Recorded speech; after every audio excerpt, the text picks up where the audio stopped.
मनुष्यों में मैं राजा हूँ और शास्त्रों में ये जो शस्त्र होते हैं, शस्त्रों में वज्र, वज्र जो इंद्र का शस्त्र है वो हूँ। पितरों में आर्यमान, आर्यमान कोई होंगे विशेष पिता जो है। और दैत्यों में प्रहलाद, दानवों में प्रहलाद थे, वो वो है। नदियों में गंगा नदी, जैसा कि हम सभी श्रेष्ठ मानते हैं, पवित्र मानते हैं।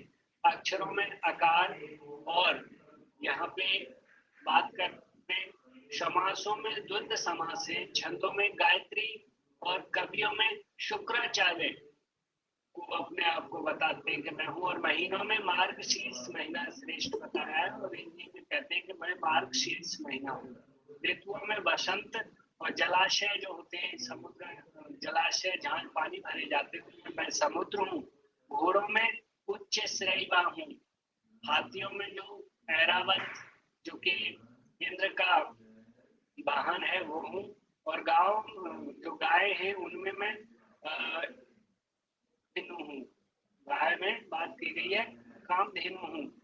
और 20 नंबर सर्पों में बाशुकी, नागों में शेष नाग, पशुओं में सिंह हूँ, शेर जिसे कहते हैं, पक्षियों में गरुड़, और मछलियों में मगर। मछली, मगर भी मछलियों की प्रजाति में आता है, इसलिए यह मछलियों में मगर ऐसे कहा गया है। और वेदों में सामवेद इन्होंने श्रेष्ठ माना है कि मैं सामवेद हूँ। देवों में इंद्र, इंद्र जैसा कि राजा भी है इसके।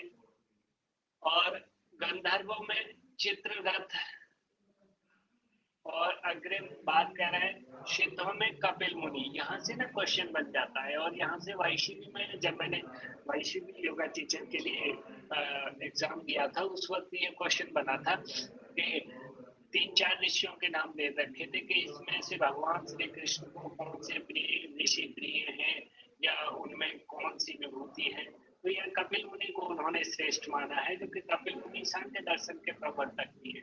तो ऐसे आप थोड़ा याद रख सकते हो। और जो मुनियों में वेद व्यास, महर्षियों में भृगु, देव ऋषि जो हैं उनमें नारद, पुरोहितों में बृहस्पति, यक्ष और राक्षसों में कुबेर, और ज्योतियों में सूर्य हूँ मैं, विद्याओं में आध्यात्म विद्या, और सबके हृदय में आत्मा हूँ। और भूत प्राणियों में चेतना, जो सबकी कॉन्शियसनेस है। और 8 वर्षों में अग्नि, 11 रुद्रों में शंकर, और 12 आदित्यों में विष्णु, सेनापतियों में स्कंद हूँ, और शस्त्रधारी जो होते हैं उनमें मैं राम हूँ। ठीक है। और विष्णु वंशियों में वासुदेव कृष्ण, जो विष्णु वंशज है उनमें हूँ। पांडवों में धनंजय अर्थात मैं अर्जुन हूँ। उन्होंने ये कहा कि मैं पांडवों में अर्जुन हूँ। और स्थिर रहने वालों में हिमालय पहाड़, जो स्थिर रहता है सदैव। छल करने वालों में जुआ हूँ मैं। पवित्र करने वालों में वायु, और शिखर वाले पर्वतों में सुमेरु पर्वत हूँ। शासन करने वालों में यमराज, और संतानोत्पत्ति हेतु मैं कामदेव हूँ। इस प्रकार की ये चर्चा करी। उसके बाद यहीं पे कामदेव, और फिर हाँ, फिर जो गणना करने वालों का 51 नंबर का जो है, उसमें समय हूँ। और 49 मरुद्गणों तथा तेज हूँ। जलचरों का अधिपति वरुण, और नक्षत्रों में अधिपति चंद्रमा आदि। ये सब देखो, इसमें विशेष भीतर नहीं घुसना आप लोगों को। सिर्फ ओरली बस ऐसे ही पॉइंट एक दो बार इसमें निगाह मार लेना, बस इतना ही आपको समझना है, ज्यादा नहीं समझना। क्योंकि इसमें गहराई में जाओगे तो बहुत बड़ा क्षेत्र है इनका, बहुत विषय है। इतना ज्ञान देना बहुत समय कम पड़ेगा, और उतना हमें आवश्यक नहीं है हमको एग्जाम पॉइंट ऑफ व्यू से। अगर आपको ज्यादा है समय और इंटरेस्ट है तो आप और पढ़िए। ठीक है। तो चलते हैं अभी हम नेक्स्ट है। हो हो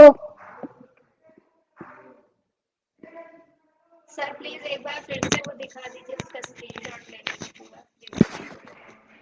वैसे वो ग्रुप में डाल के रखिए, आप लोगों में से किसी ने उसमें आई है लोग। तो मैं थोड़ा सा पहले नीचे करता हूँ, 2 लेने पड़ेंगे। ये देखो हेडिंग सेट, पहले इतना ले लो हाथ का। ले लिया, अब इसे आधा ले लिया, आप नीचे की तरफ। जी सर। ये अब दे लीजिए, ठीक है। हो गया सर, धन्यवाद। तो अब जो विश्व रूप दर्शन की बात करें तो विराट रूप की यहाँ चर्चा की गई है। तो विराट रूप जो है वो कुछ विशेष नहीं है। वो क्या है, वो एक ऐसी जो अर्जुन की मन की भ्रांति को दूर करना है कि अर्जुन सोचता है कि मैं जिनके साथ हूँ वो कोई साधारण मनुष्य है या ऐसे ही कुछ बात बनाने वाले जो भी है, और उसे पूर्ण रूप से सिद्ध करने के लिए वो कहता है कि मुझे पूर्ण विश्वास करा दीजिए, मुझे दिखाइए प्रभु कि आप कौन हो। तो जो संपूर्ण शक्ति है, पूरी ब्रह्मांडी शक्ति जो है, जब उसे दिखाते हैं वो, तो वो कोई वैसे नहीं दिखाया गया, वो आंतरिक और दिव्य दृष्टि के द्वारा पहले उसे दिव्य दृष्टि प्रदान की गई अर्जुन को, और दिव्य दृष्टि प्रदान करने के बाद फिर जो है उसका फिर आप वो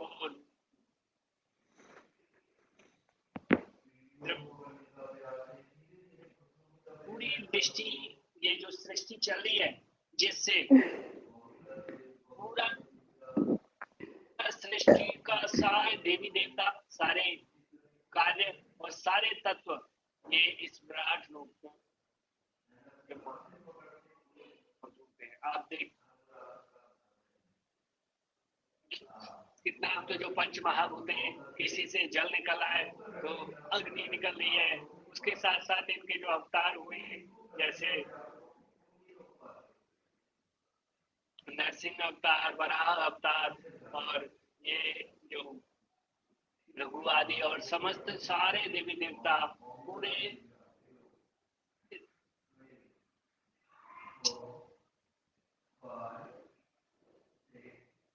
सारे, आप मेरे विराट रूप को देखिए, इसमें कोई विशेष नहीं ना हमारे ये उसमें दे रखा, इसमें सिलेबस में भी, फिर भी मैंने ये थोड़ी थोड़ी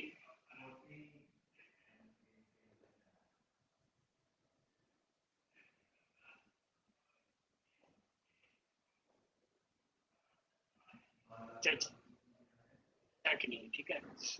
आपकी आवाज कट रही है। जो 12वां अध्याय है वो भक्ति योग नाम से है, यहाँ से कुछ क्वेश्चन बन सकते।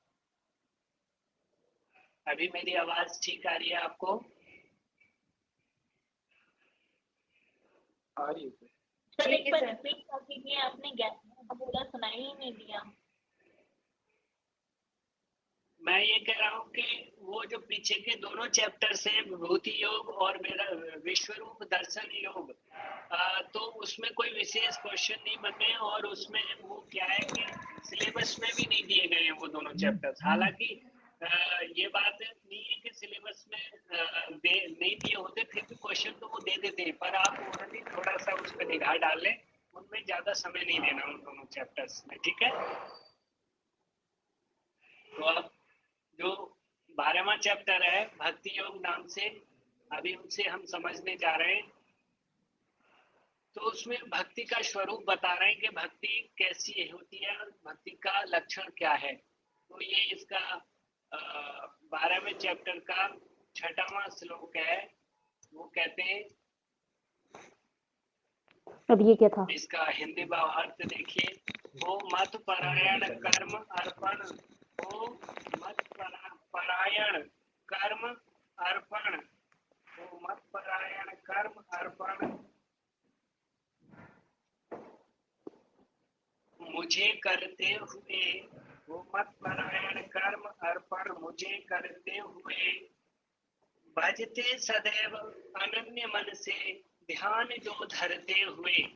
यानी भक्ति को कैसे रूप कहते हैं, यहाँ पे जो है ना ये भजते हुए लिख दिया, ये भजते हुए, भजते सदैव अनन्य मन से ध्यान जो धरते हुए, जो मत परायण होकर के कर्म सब मुझ पर अर्पण करके। जैसे पतंजलि योग दर्शन का जो ईश्वर प्रणिधान है ना, जो अभी हमने पढ़ा था, तपस स्वाध्याय ईश्वर प्रणिधान आदि क्रिया योग, उसमें जो पूरी तरीके से सारे कर्मों को ईश्वर को समर्पित करने के बाद जो उनको भजते हैं सदैव, कैसे अनन्य न अन्य, अनन्य मतलब न अन्य, उनको सिर्फ उस ईश्वर के ध्यान के सिवा कुछ और ही न सूझे, कुछ और उनके ध्यान में ना हो, अन्य और उनका मन में ध्यान करते हुए जो भजते हैं वो क्या होते हैं, मुझ में लगाते चित्त।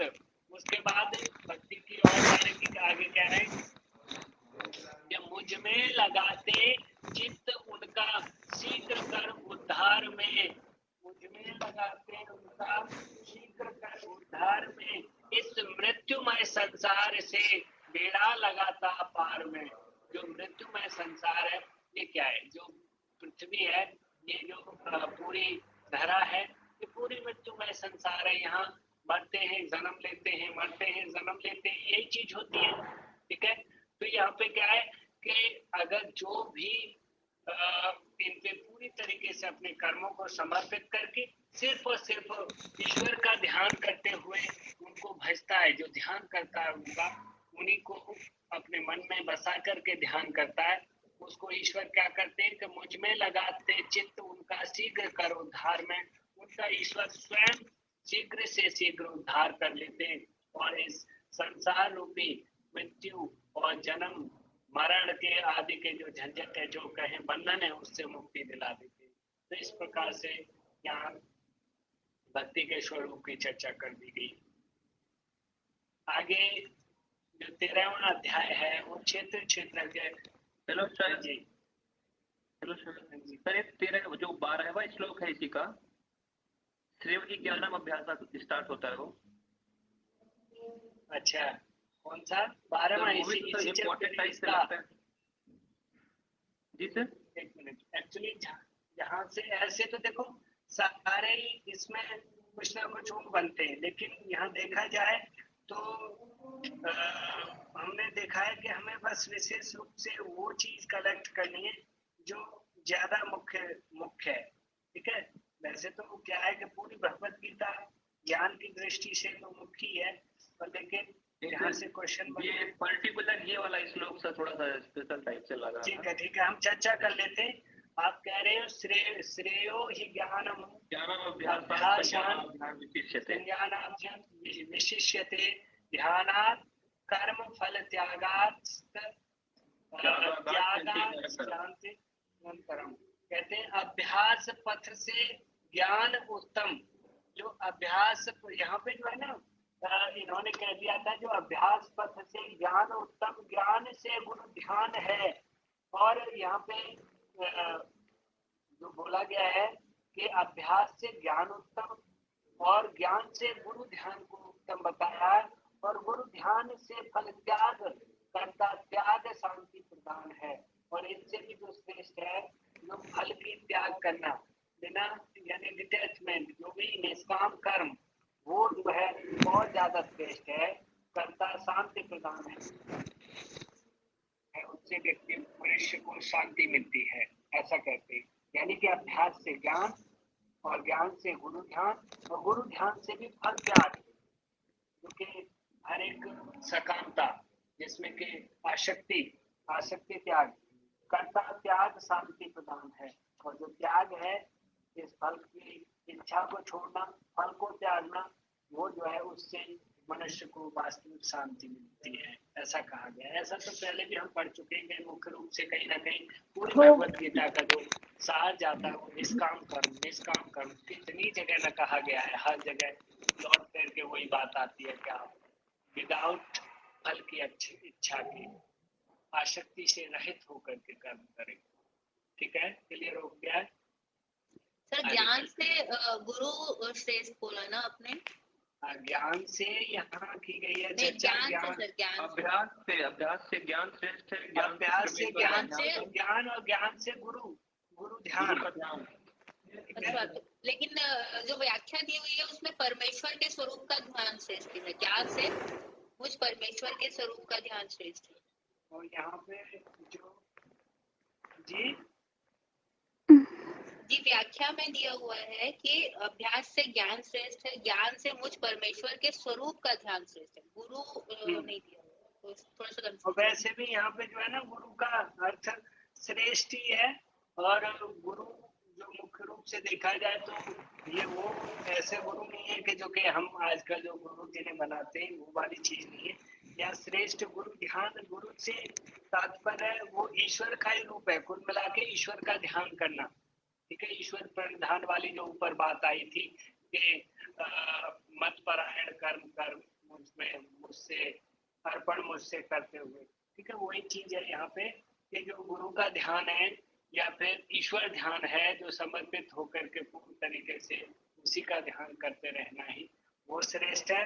और उससे फिर फल इच्छा श्रेष्ठ है गुरु ध्यान से। ठीक है, ईश्वर ध्यान से फल त्याग जो कि आप आसक्ति रहित होकर कर्म करें वो श्रेष्ठ बताया गया है।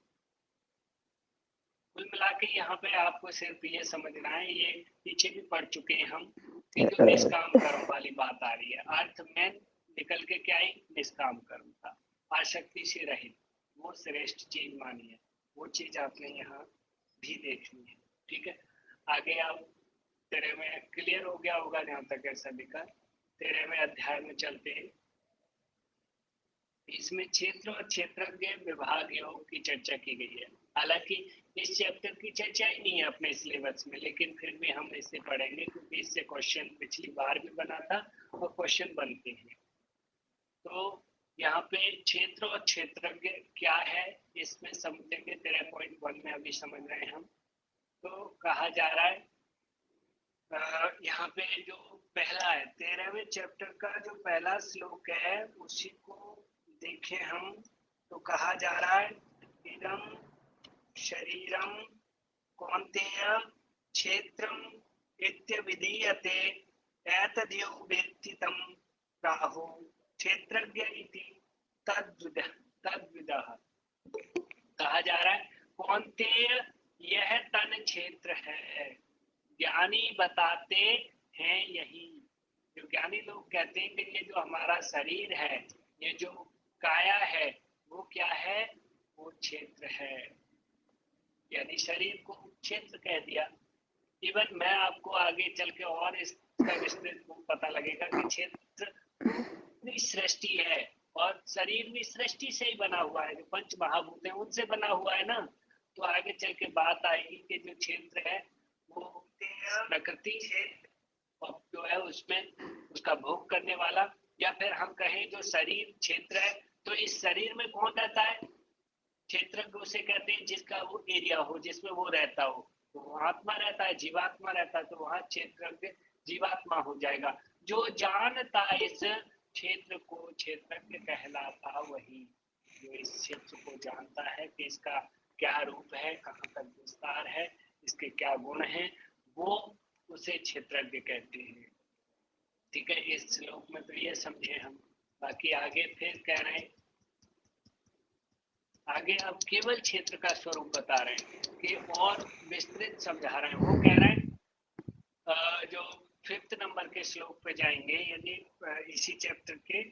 तो कहते हैं महाभूतान्य अहंकारो बुद्धिरव्यक्तमेव च इंद्रियाणि दशैकम च पंचचेंद्रिय गोचराः। अब कह रहे हैं कि जो मन, बुद्धि एवं महाभूत, प्रकृति, अहंकृत भाव भी, यानी जो हम क्या देख रहे हैं, देखो सांख्य के अनुसार दृष्टि डाले हैं तो जितने भी तत्व नीचे उत्पन्न होते गए, मूल प्रकृति और पुरुष से का संयोग हुआ तो जो प्रकृति और प्रकृति से फिर बुद्धि, बुद्धि से फिर अहंकार, अहंकृत भाव, यहाँ पे जो चर्चा की गई है, ये सारे विषय, पांचों विषय सब इंद्रियों के, और इंद्रियों के जो 5 विषय कौन से, जो कि आपके इंद्रियों के 5 विषय क्या है, आंखों के कहते हैं ना स्पर्श, चक्षु, ये जो दृश्य का देखना आदि, जो कार्य है इंद्रियों के, और इंद्रियां जो है कर्म इंद्रिय और ज्ञान इंद्रिय, ये सभी के सभी क्षेत्रज्ञ क्षेत्र हैं।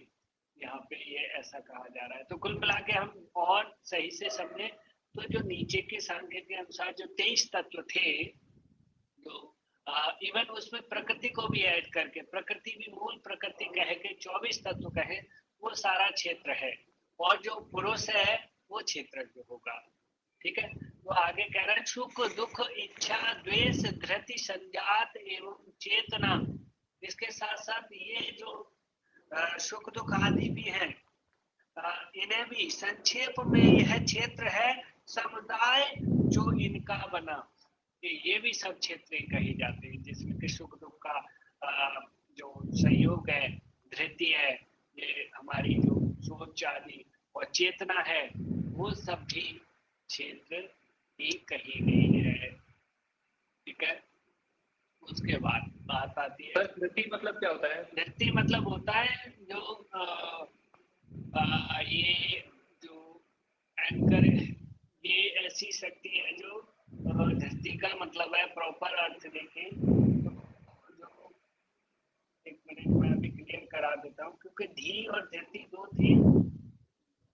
सर धृति का मतलब अवेयरनेस, सजगता हाँ, बताया था आपने पहले। वो अवेयरनेस भी है। नहीं तो खास बताया था आपने धृति का मतलब। और नहीं, ये जो है ये यहाँ पे हमने जो देखा था वो धृति जो है ना, धृति और स्मृति दो वर्ड देखे थे। तो धृति का धारण करना, ग्रहण करना। देखा था, हाँ, धारण करना या ग्रहण करना, ऐसा इसका अर्थ आता है। यानी एक ऐसी शक्ति जो धारण करती है और धृति ग्रहण करती है, ग्रहण करने की शक्ति, उसे हम यहाँ पे धृति कहते हैं। जो धारण करती है सारी चीजों को और ग्रहण भी करती है, ऐसी शक्ति को धृति कहते हैं। ठीक है। धृति संघात, संघात है, यहाँ संजात नहीं है, संघात है। ये कुछ लेटर मिस्टेक टाइपिंग में। ठीक है। तो कुल मिला के आप ये समझो कि आप सिर्फ और सिर्फ जो ब्रह्म है या ईश्वर है या जीव है, इसको छोड़ के सारा क्षेत्र है और बाकी इसे क्षेत्रज्ञ कहते हैं। बस इतना समझिए। अब कहीं से भी कोई भी क्वेश्चन बनेगा, कोई भी वर्ड आएगा कि ये क्या है वो क्या है, तो आप सिर्फ और सिर्फ जीवात्मा देखना, ब्रह्म देखना या ईश्वर देखना है। यदि ये कोई भी शब्द देखोगे तो आप उसे क्षेत्रज्ञ कह दोगे और बाकी सारे शब्दों को क्षेत्र कह दोगे। ठीक है। क्लियर हो गया होगा जहां तक है। अब चर्चा की गई है ज्ञान और अज्ञान क्या है। ज्ञान संजात है या संघात है? जी, कोई संजात है, वो संजात नहीं, संघात। तो ये संघात संघात संघात क्या होता है? संघात मतलब इकट्ठा होना, एक साथ कलेक्ट हो जाना, एक कलेक्टेड फॉर्म, इकट्ठा होकर के एक ग्रुप, एक समूह कह दें जिससे। ठीक है। वो होता है संघात।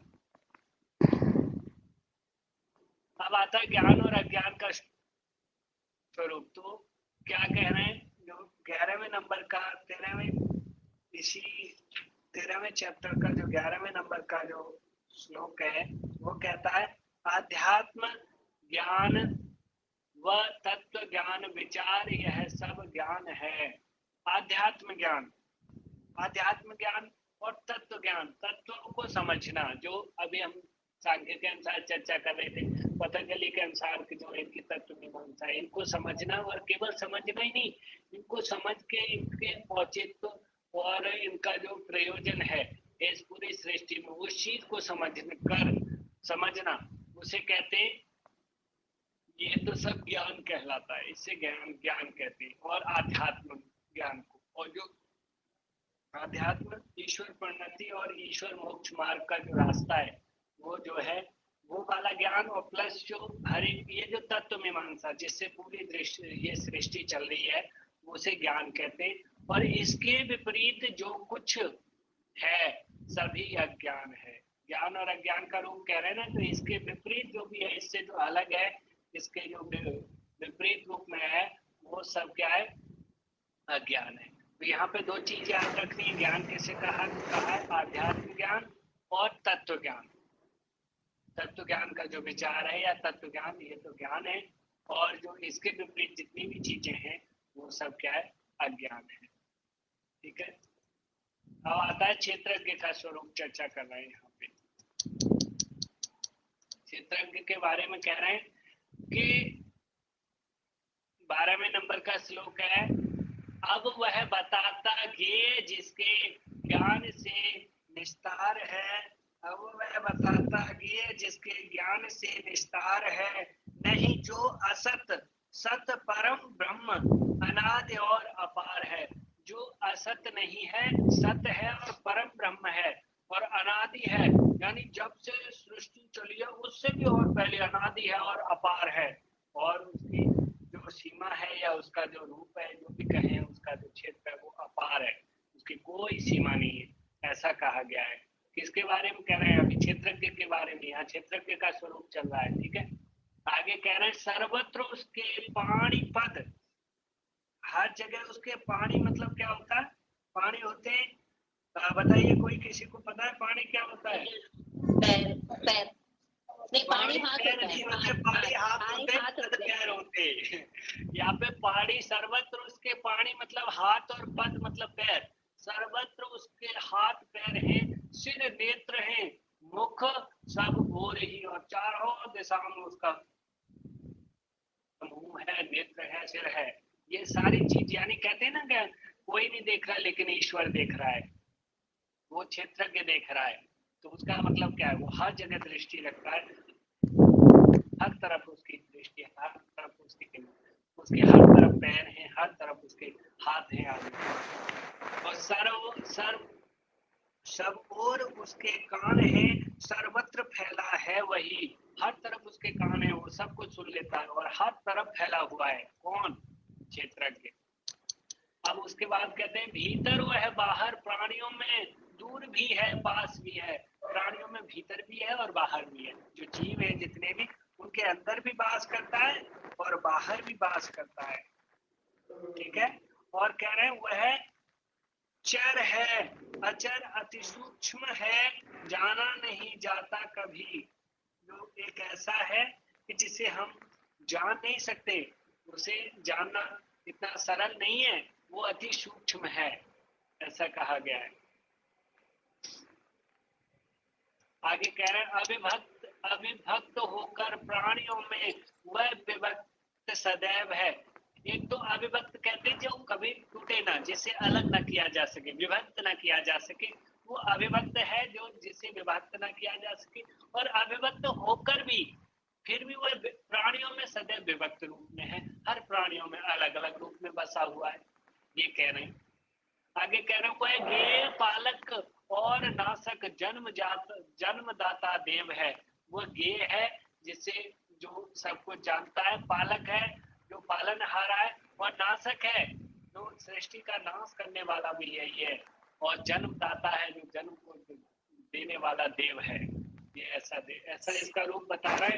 इसकी चर्चा चल रही है क्षेत्रज्ञ की।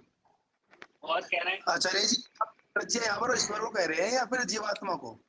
यहाँ पे आप ईश्वर समझो, ईश्वर की बात चल रही है, यहाँ ब्रह्म की बात चल रही है। जो क्षेत्रज्ञ लेकिन है, अभी आपने जीवात्मा को बताया था क्षेत्रज्ञ। एक्चुअली बात ये क्या, आत्मा क्या है? आत्मा एक क्षेत्रज्ञ का ही स्वरूप है। अब जैसे ऊपर क्या बात आई थी कि शरीर जो है क्षेत्र बताया था, तो शरीर में बात करने वाला क्षेत्र होगा। तो अगर कहीं ऑप्शन आपका ये आता है शरीर और जीवात्मा या आत्मा, तो आप आत्मा लगाओगे। नहीं तो ऑप्शन यदि ब्रह्म ये हो जाए भगवद गीता वाला। ज्यादातर सारे जो इंडिकेशन है वो ब्रह्म के लिए, ईश्वर के लिए, ठीक है। जो कि आत्मा उसका एक अंश है, एक टुकड़ा कहें या फिर एक पार्ट कहें, ठीक है। तो आप कहीं ना कहीं छोटे रूप में देखें तो जीवात्मा भी क्षेत्रज्ञ ही है। क्लियर हो गया? मतलब कि जीवात्मा और परमात्मा दोनों ही क्षेत्रज्ञ हैं। हाँ, क्षेत्रज्ञ हैं जी। बाकी मुख्य रूप से यदि आपसे कोई पूछता है तो विस्तृत रूप से आप पुरुष को कहोगे, प्रकृति और पुरुष। प्रकृति क्षेत्र है तो पुरुष क्षेत्रज्ञ है, ऐसे कहोगे। अगर कहीं ऑप्शन आते हैं कि शरीर और जीवात्मा या शरीर और आत्मा, तो इसमें आप करिए, फाइंड आउट करिए क्षेत्र कौन सा है, क्षेत्रज्ञ कौन सा है। तो आप शरीर क्षेत्र है और आत्मा क्षेत्रज्ञ, ऐसे आप पॉइंट आउट कर देना। वहाँ यदि ऑप्शन जैसे नहीं होगा कि ब्रह्म नहीं दिया या पुरुष नहीं दिया, तो आप सोचोगे कि यार हमें तो वही बताया। आत्मा भी तो एक उसी का अंश है, ईश्वर का। और उस बाकी तत्व तो प्रकृति है। ठीक है, सुख और दुख जो है ये क्षेत्र बताया गया है ना। हाँ जी, हाँ जी। तो ये ज्ञान और अज्ञान भी क्षेत्र और क्षेत्र में बढ़ जाता है क्या? ज्ञान और अज्ञान कह लो, बिल्कुल क्षेत्र। बाकी हालांकि वहाँ इसमें नहीं कहा गया, लेकिन देखो क्या है, मैंने क्या बताया, मैंने बताया जितनी भी सांसारिक प्रक्रियाएं, जितनी भी सांसारिक काल हैं, जिसमें सुख दुख हर्ष लाभ क्रोध सारी चीजें आती है, इवन ज्ञान और अज्ञान भी आता है यदि देखा जाए दृष्टिगोचर तरीका से, तो ये सारे क्षेत्र के अंतर्गत ही आएंगे। लेकिन ज्ञान एक साधन, क्षेत्र को जानने का साधन भी है। ये पता है कितना श्रेष्ठ है ज्ञान। जैसे ऊपर बताया गया था आध्यात्म, और उसकी चर्चा की गई थी जो ज्ञान क्या क्या है, आध्यात्म और आत्म तत्व, ये ज्ञान है। तो कुल मिला के आप ये सिर्फ ये याद रखो कि पूरी प्रकृति और पूरी प्रकृति क्षेत्र और पुरुष क्षेत्र, बस इतना ही ऐसे ऑप्शन बनेंगे। ठीक है, वह ज्योतियों में, वह ज्योतियों की ज्योति है, जो ज्योति होती है उनकी वो ज्योति है, और तम से परे है ज्ञान है, जो तम तम होते हैं अहंकार से परे हुए, वह ज्ञान है। लो यहाँ पे ज्ञान की चर्चा कर दी गई, और जो ज्ञान है वो भी एक प्रकार का क्षेत्र ही है, क्योंकि ज्ञान एक साधन है ना। तो ये साधन है, तो इसलिए ज्ञान को भी आप उसी की उसमें डालो। अब आप सब में बसा है, सभी में बसा हुआ है, ये है जिसे जाना भी जा सकता है, वह ज्ञान गम्य महान है, और ज्ञान से ही जाना जाता है। ज्ञान गम्य मतलब जिसे ज्ञान के द्वारा ही पाया जा सकता है, ऐसा महान है। इस प्रकार हमने अभी तक चैप्टर तक यहाँ क्षेत्र अभी ये तो सांख्य योग, ये तो सांख्य योग जैसा ही हो गया ना पूरा। सांख्य योग उसमें तत्वों की विवेचना के लिए वो सांख्य योग रखा गया है, लेकिन यहाँ पे तो देखिए ये जो विशेष रूप से चर्चा इसकी की गई है क्षेत्र क्षेत्र के स्वरूप की, वो चीज थोड़ी अलग है, उसमें आपको परेशान नहीं होगा। अब आ जाइए, थोड़ा सा कुछ क्वेश्चन आंसर कर लेते हैं समय कम है, फिर आपकी जिज्ञासा 5 मिनट के लिए। तो अभी बताइए, जो भक्ति योग की चर्चा की गई है वो भगवत गीता के कौन से चैप्टर में है? मैसेज करिए, सभी लोग मैसेज करो, क्वेश्चन बनता है यहाँ से, करिए मैसेज, सभी लोग करिए, बहुत बढ़िया, वेरी गुड। और क्षेत्र क्षेत्र के विभाग योग किसमें है?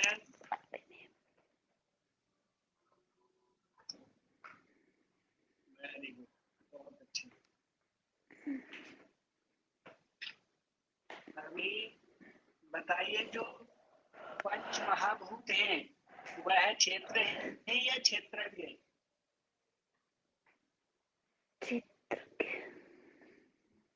पंच महाभूत क्षेत्र है या क्षेत्रज्ञ है? बहुत अच्छे। बुद्धि, बुद्धि क्या है? बुद्धि के क्या बताया है? क्षेत्रज्ञ बताया है कि क्षेत्र बताया है?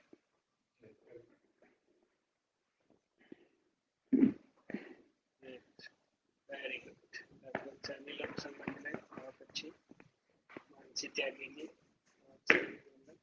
अभी फिर बताइए क्षेत्रज्ञ क्या है? फिर क्षेत्रज्ञ का जो मेन रूप है वो क्या है?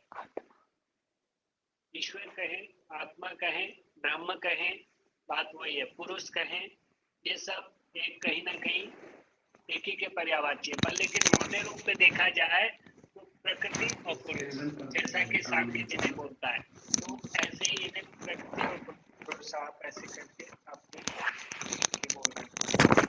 एक बात बताइए, जिसके हर तरफ सर्वत्र सब जगह हाथ और पैर है, वो कौन है?